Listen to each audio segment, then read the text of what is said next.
in a convicted child pornography. That is the type of people that CBC seems to be catering to these days. Instead of protecting our children, safeguarding their innocence, combating those who would prey upon them, and I believe that is the role of a national broadcaster. Instead of protecting them, defending them, they decided to normalize and glamorize a hideous and reprehensible practice, the practice of child drag. Now, how many of you, before this summer, have ever heard of child drag? Has anyone heard of it? I mean, it's very new. This is a new phenomenon. It would have been unimaginable, I think, even 5 years ago. I don't think anyone would have imagined it. And even a year ago, we wouldn't have imagined that our national broadcaster would be glamorizing and glorifying this practice. It is absolutely unbelievable. Child drag, let me give you a definition here. Child drag is the grooming and the use of young, impressionable children for the purpose of providing lewd, adult entertainment, sexually saturated, by means of these children performing like exotic dancers. It involves putting them into an environment that would be previously reserved for frequenters of burlesque shows, bathhouses, and brothels. That is the environment that these children are being put into. We are seeing these children made to believe that they have to find their value and their self-worth, not in who God made them to be, not in their gifts and their abilities. They are being told and taught that their self-worth and their value is found in how well they arouse adult strangers, how well they perform in sexually explicit, sexually saturated performances. The children that CBC featured and glamorized and dragged kids were as young as 9 years old. Have any of you seen the program, the full program? A few of you. I don't blame you.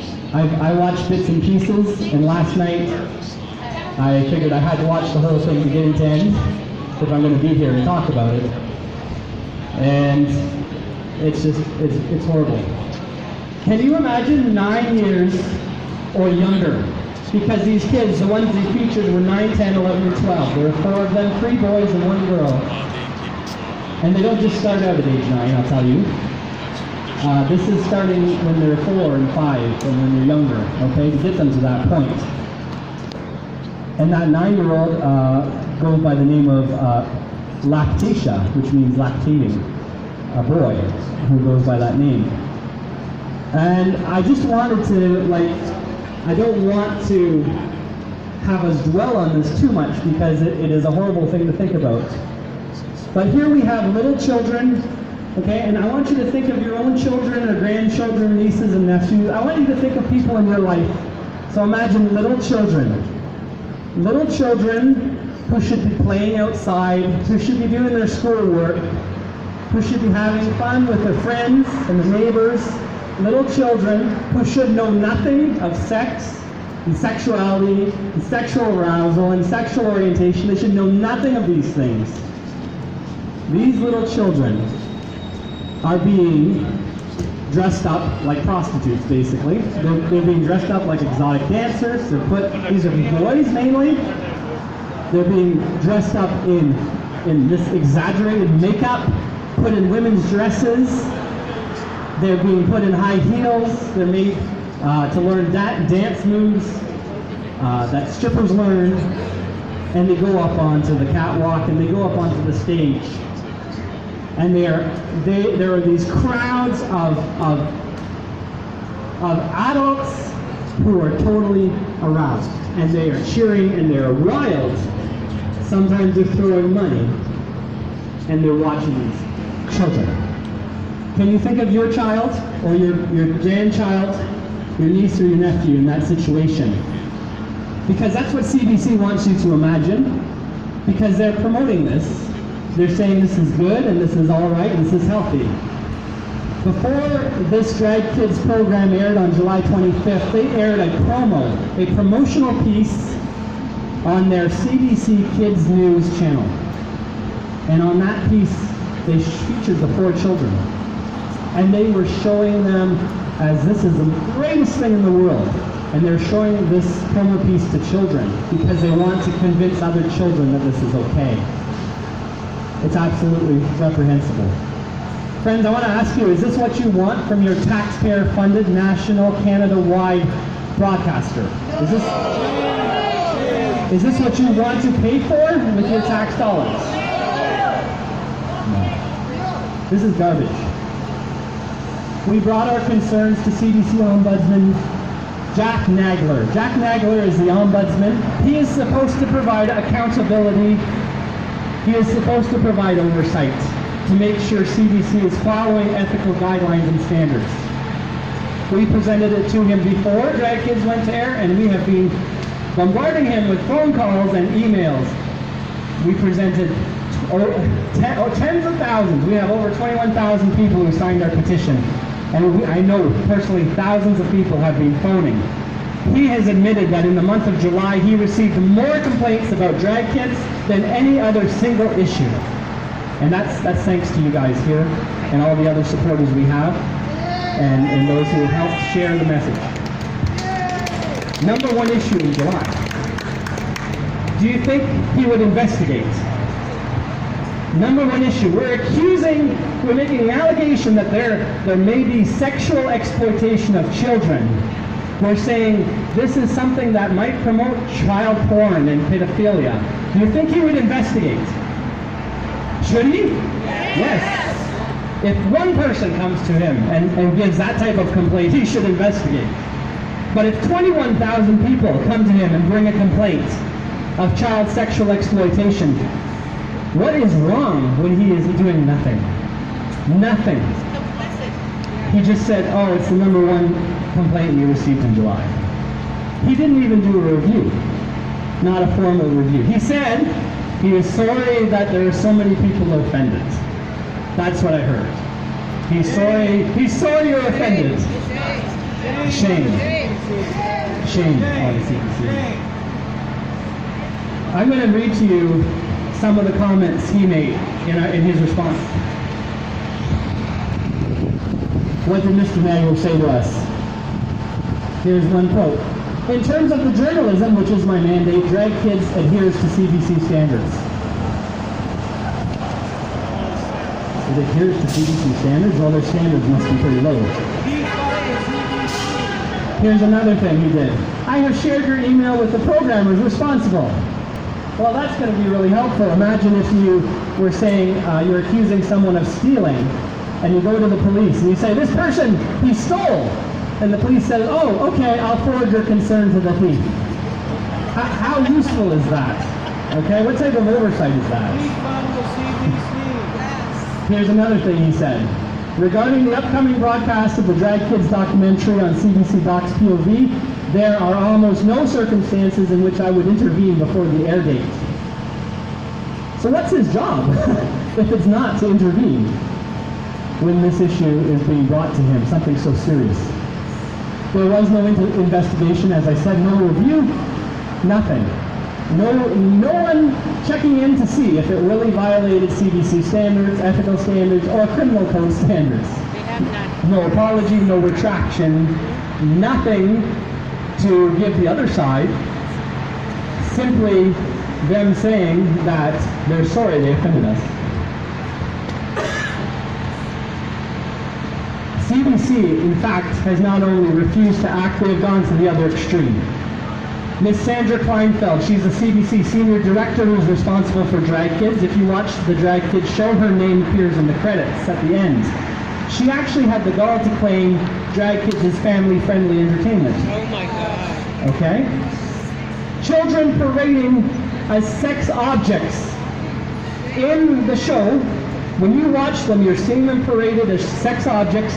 There are 2 scenes where you see them appear with naked or mostly naked men. You see the exposed buttocks.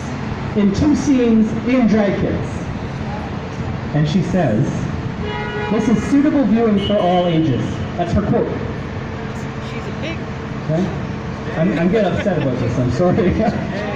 CBC even posted an article. Actually, they posted 3 articles on their CBC Docs POV website to try to justify child drag to the general public, to convince us that it's normal, to mainline it, mainstream it. In the one CBC article, they had a psychologist from Calgary, Ashley Ewell, and this is what she says. The idea that drag is somehow bad is actually incorrect. Wow, didn't you know that? It's incorrect. The drag events that are geared toward children and teens tend to be very positive, not hypersexualized, and very appropriate. I've attended many of these events with colleagues and my own children. Notice what the psychologist says. She says these events are not hypersexualized. Well, let me ask you, if something's not hypersexualized, what does that mean it is? It's sexualized. She gives workshops. So I'm told that she gives workshops for the LGBT community. This is a biased opinion. And the CBC is putting this opinion out there as legitimate. Okay? It's shameful. It truly is. But we have it. It's sexualizing children. I'm sorry, it hypersexualizes them. Mrs. Ewell goes on to say, children are actually really enjoy the performance. They enjoy sparkles, they enjoy music, dressing up and dancing, and that doesn't really have a gender. There's no reason why boys or girls or children of any gender, I don't know what that is, wouldn't enjoy that. Well, I can think of a lot of better things for children to do, can't you? Like, maybe they can join a choir. Or how about they take a dance class? Maybe they can register for gymnastics, play some sports, take up a musical instrument, be involved in the church. There's a lot of things. They can join a theater troupe. They want to be on stage. There are many things they can do. There are many things they can do. Yes. There are many things that they can do, that kids can do, in order to be able to be on stage and to be able to, for those kids who are interested in performing, in a good way, in a wholesome way. There are a lot of things they can do. Friends, there are 101 things kids can do other than drag. And I say, there's no reason any kid should be a drag kid. No kid a drag kid. That's childish. That's what I say. No reason. No kid a drag kid. There's no reason at all. There are other things than homoerotic dance. I mean, what's next? We have to understand that whenever we see something new happening, something new on the radar, and this is new, this is just the beginning, okay? This is the tip of the iceberg. So what is next? Pedophilia. Child strippers, child sex workers. I hate to put it in your mind some of the things that could be happening, but they are going to be happening. And today we're protesting. And you'll notice we don't have any counter-protesters, even though we publicized this, we made it really well known. We don't have the LGBT community out here counter-protesting today. Do you know why? Because they don't want to even touch this. I don't blame them. For years and years, people have been saying and warning the LGBT community, if we give them, all the things they want, ultimately it's going to lead to pedophilia, it's going to lead to them taking our children. And they have worked really hard to get rid of that messaging, to get rid of that label. And they are not here because they don't want to be seen as supporting what this leads to, which is pedophilia. So we are here, and we are protesting the CBC, and there's no one standing against us. No one. So this is really. I am hopeful that we can make our message very clear here. And when people see that we are united to protect our children and to stand against child drag, and that there's no opposition, I think it's going to help people to start waking up. That's my hope.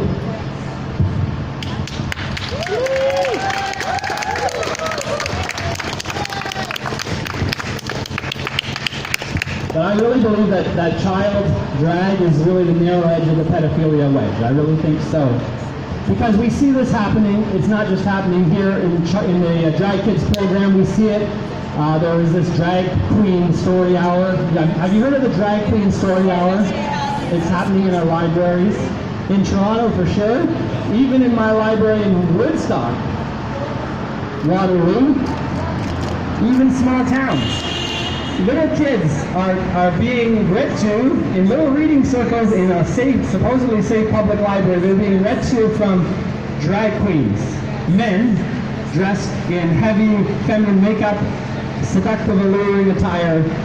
They're dressed to the nines in this perverse dress, and they're reading to our children. And no police checks. They're just reading.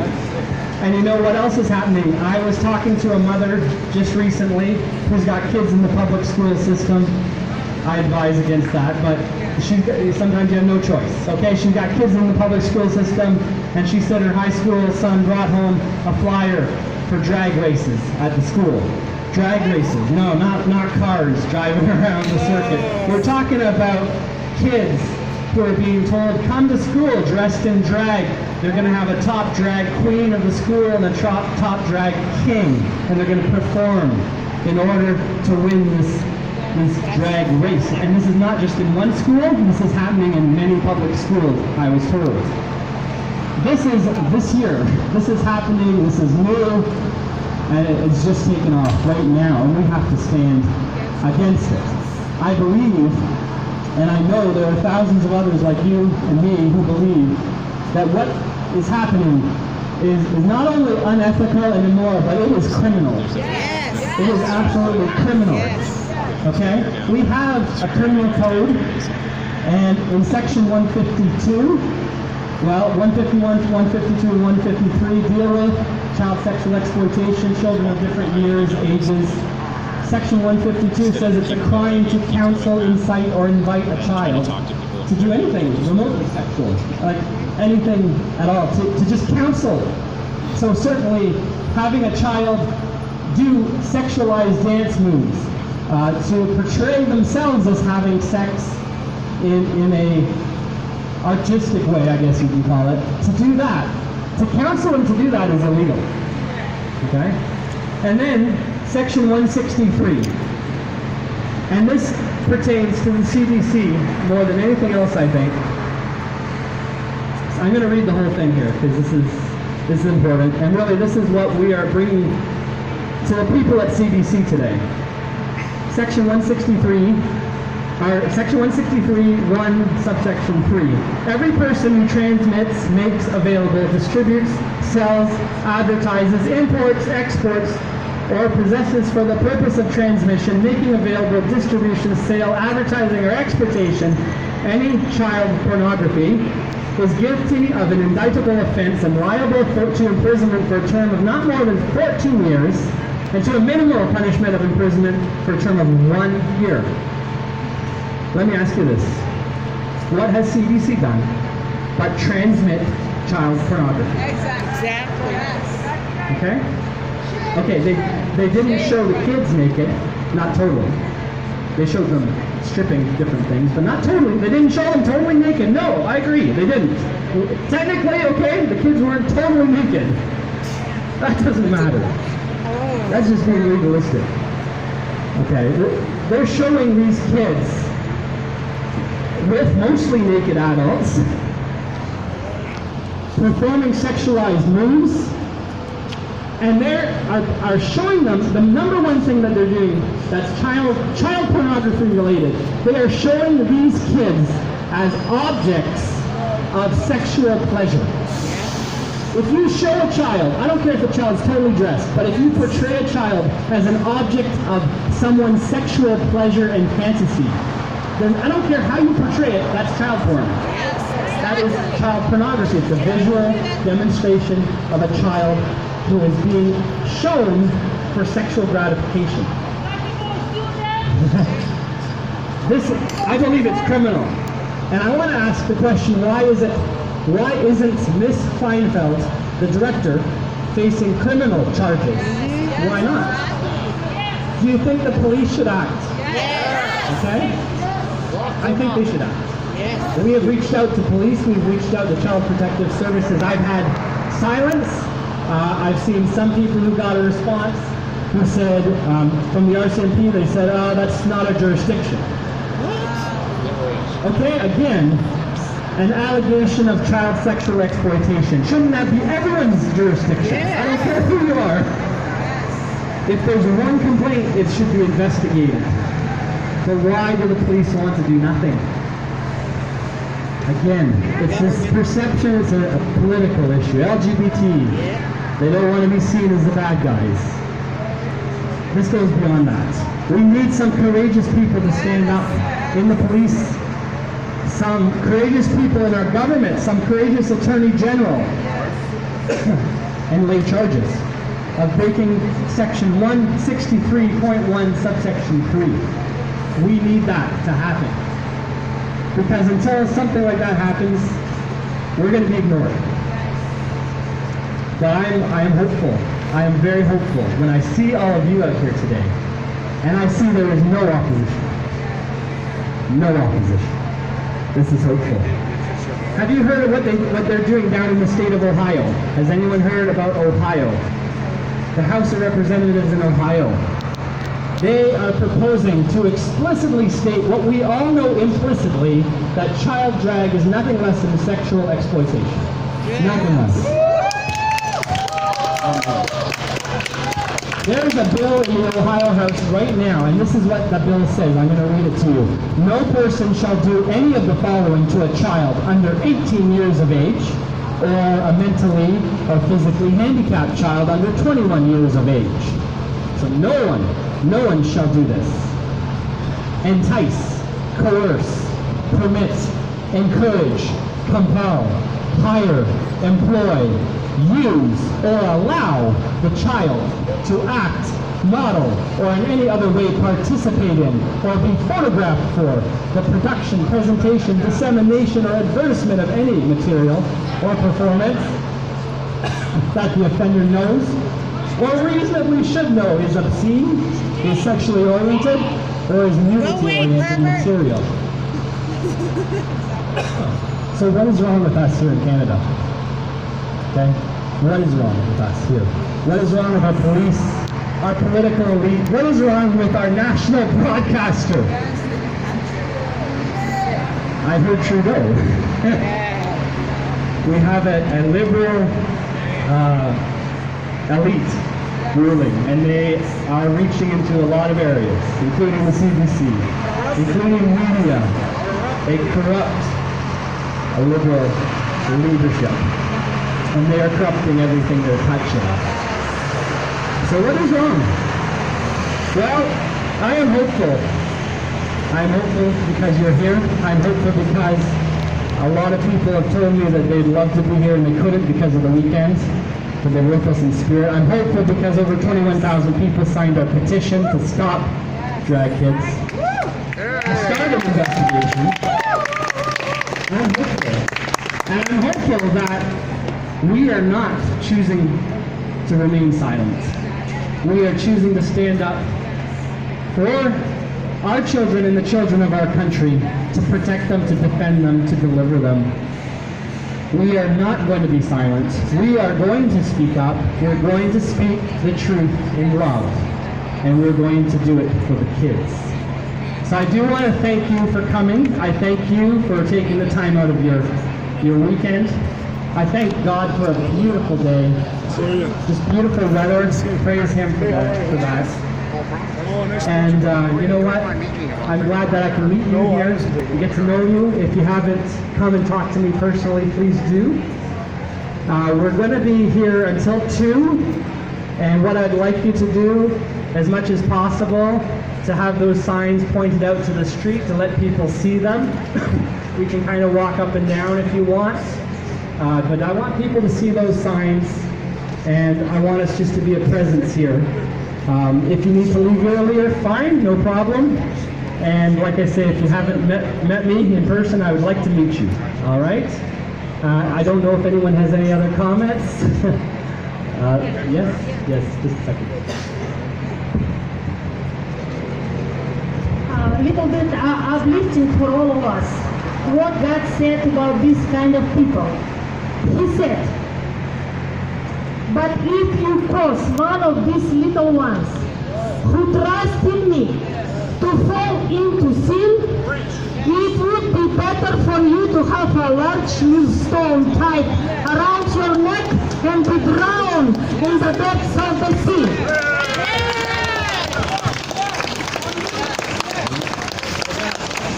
I think we have to realize we not only have the criminal code behind us, we have someone else behind us here.